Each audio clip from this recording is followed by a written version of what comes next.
Duha ka delivery riders ang sunod-sunod nga gitulis sa managlahing lugar sa Davao City. Ang kapulisan, duna na matud pa persons of interest sa mong mga hitabo. Ani ang report ni Argil, relator. Gilayong girespondihan sa Talomo Police ang report nga usa ka 24 anyos nga delivery rider ang gituli sa Balusong Matina, Davao City alas 11:15 Huwebes sa udto.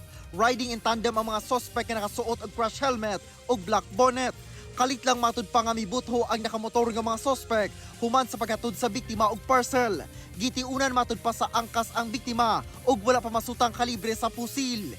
Gibira ang sling bag sa biktima nga dunay sulod nga 4,000 pesos, mahalong cellphone ug susi sa motor.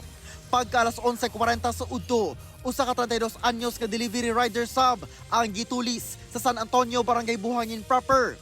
Nag-pick up lang og parcel ang biktima sa balay sa iyang kaubang rider. Sa dihang mo angkas sa siya sa iyang motorsiklo, kalit miabot ang suspect o gitiunan siya og .45 nga pusil.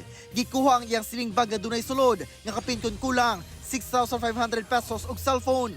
Miangkas ang suspect sa motor nga naghulat og pila ka metros ang gilayon dayon sibat.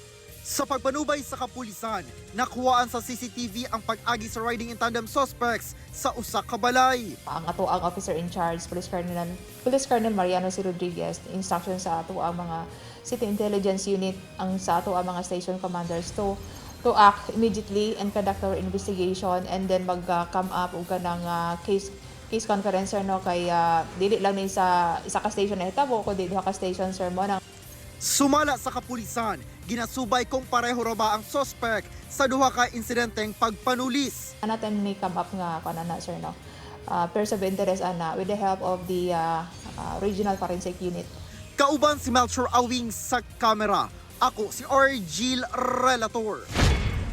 1 Mindanao.